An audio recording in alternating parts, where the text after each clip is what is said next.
Hachi et l'équipe de Cargill ce mardi à Yopougon, PH-Coacy, dans sa politique d'atteindre une capacité de broyage de plus de 950 000 tonnes à l'horizon 2022, l'État de Côte d'Ivoire avait signé en 2017 avec Cargill, une convention, engageant le géant américain du négoce du cacao à augmenter sa capacité de traitement des fèves de 50%, portant ainsi sa capacité de 110 000 à 160 000 tonnes.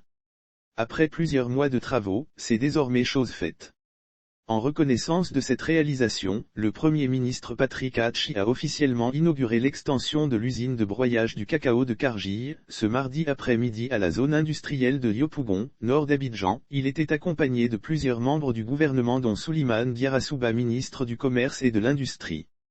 La réalisation de ce projet stratégique traduit le dynamisme du groupe Cargill et le rôle majeur qu'il entend jouer dans l'industrialisation de la filière en Côte d'Ivoire, afin de contribuer à la création d'emplois et de richesses toujours plus grandes pour nos compatriotes, a indiqué le Premier ministre.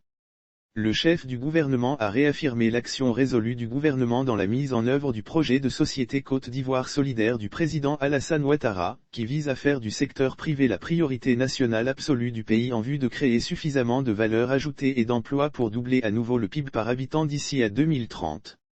Il a rappelé les trains de mesures mises en œuvre pour développer le secteur privé et l'industrie, assurant que les efforts seront faits pour accroître le rythme des investissements et renforcer la compétitivité et la résilience des entreprises nationales dans toutes les filières nationales.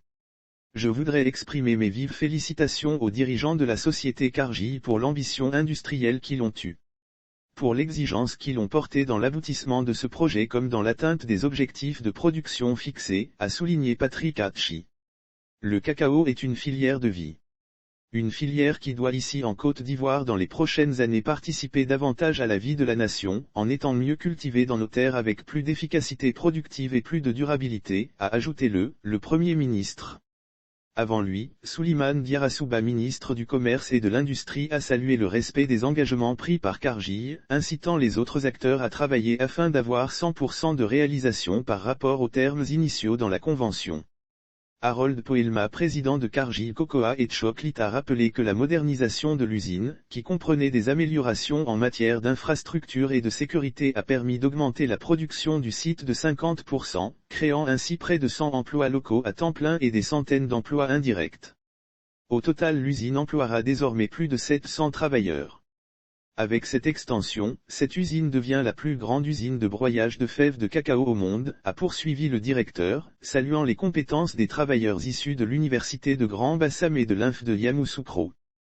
Parallèlement, il a dévoilé l'intention de l'entreprise d'investir 13 millions de dollars au cours de l'année prochaine dans le cadre de la Cargill Cocoa Promise, afin d'améliorer les conditions du monde rural.